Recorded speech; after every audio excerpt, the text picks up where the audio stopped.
Gate Insidious एक supernatural horror film है जिसमें एक परिवार का बेटा डाल्टन एक रहस्यमयी कोमा में चला जाता है। बाद में पता चलता है कि उसकी आत्मा एक दूसरी डरावनी दुनिया द फर्दर में फंसी हुई है, जहां दुष्ट आत्माएं उसके शरीर को हड़पने की कोशिश कर रही हैं। अब उसे बचाने के लिए उसके पिता जोश को भी इस डरावनी दुनिया में जाना होगा। तो चलिए शुरू करते हैं इस मूवी की एक्सप्लेनेशन। फिल्म की शुरुआत एक पुराने डरावने घर के दृश्य से होती है। यह एक फ्लैशबैक है जिसमें हम जोश बचपन में के कमरे में किसी अज्ञात ताकत की झलक देखते हैं। अब कहानी वर्तमान में आती है। जोश और रेने अपने 3 बच्चों डाल्टन, फोस्टर और काली के साथ एक नए घर में शिफ्ट होते हैं। रेने एक म्यूजिक कंपोजर है जबकि जोश स्कूल में टीचर है। पहले ही दिन से रेने को घर में अजीब घटनाएं महसूस होने लगती हैं। किताबें अपने आप गिर जाती हैं, बेडरूम के पास अजीब सी आवाज़ें आती हैं, बच्चा मॉनिटर में कोई सरसराहट और डरावनी फुसफुसाहट सुनाई देती। हाय एक रात डाल्टन अटारी छत वाले कमरे में जाता है और कुछ अजीब चीज़ें देखने के बाद अचानक गिर जाता है। अगले दिन जब वह उठता है तो उसके शरीर में कोई हलचल नहीं होती। वह कोमा में चला जाता है। डॉक्टर इसे एक मेडिकल मिस्ट्री बताते हैं क्योंकि उसके दिमाग को कोई नुकसान नहीं हुआ है। हताश माता पिता उसे घर ले आते हैं, लेकिन 3 महीने बाद भी वह कोमा से नहीं जागता। रेने को घर में किसी के चलने की आवाज़ें सुनाई देती हैं। वह अचानक एक डरावनी महिला को घर में घूमते देखती है।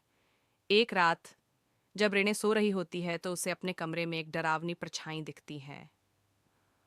फॉस्टर डाल्टन का भाई कहता है कि वह अपने कमरे में डाल्टन के बिस्तर के पास किसी को खड़ा देखता है। रेने इन घटनाओं से इतना डर जाती है कि वह जोश से कहती है कि वे इस घर को छोड़कर कहीं और चले जाएं। परिवार एक नए घर में शिफ्ट हो जाता है, लेकिन यहाँ भी वही घटनाएं जारी रहती हैं। रेने को घर के अंदर अजीबोगरीब आकृतियां दिखती हैं। एक दिन वह एक अजीब आदमी को घर में घूमते हुए देखती है जो अचानक गायब हो जाता है। डाल्टन के कमरे में कुछ अजीबोगरीब आकृतियां नाचती हुई दिखती हैं। अब रेने को समझ आता है कि सिर्फ घर नहीं बल्कि उनके साथ कुछ बुरी आत्माएं जुड़ गई हैं। रेने जोश की माँ लोरेन को बुलाती है जो अपने पुराने दोस्त एलिस रेनियर एक पैरानॉर्मल एक्सपर्ट को लाती है। एलिस बताती है कि डाल्टन द फर्दर नाम की एक डरावनी दुनिया में फंस गया है। यह एक ऐसी जगह है जहां भटकती हुई आत्माएं होती हैं जो एक शरीर की तलाश में रहती हैं।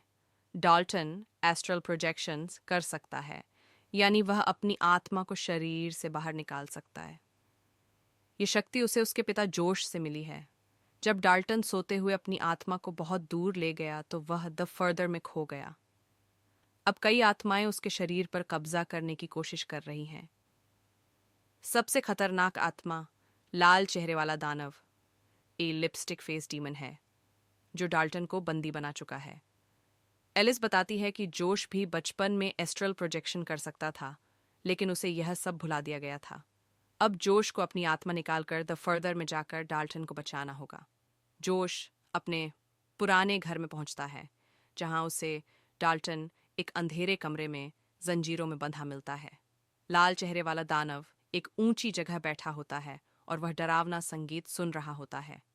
जोश डाल्टन को छुड़ाने की कोशिश करता है, लेकिन दानव जाग जाता है और उनका पीछा करने लगता है। अंत में जोश और डाल्टन आत्माओं से बचते हुए अपने शरीर में लौट आते हैं।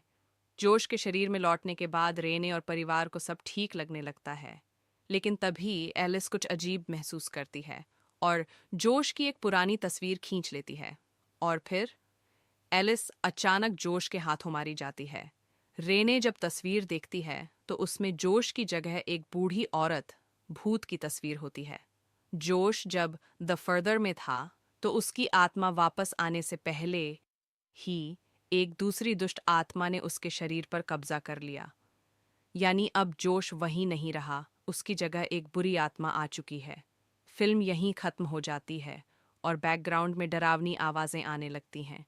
दोस्तों, ये एक्सप्लेनेशन आपको कैसे लगी? हमें कमेंट करके बताएं।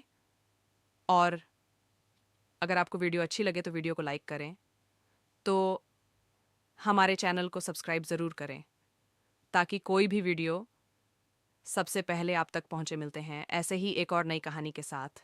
तब तक के लिए अपना ख्याल रखें।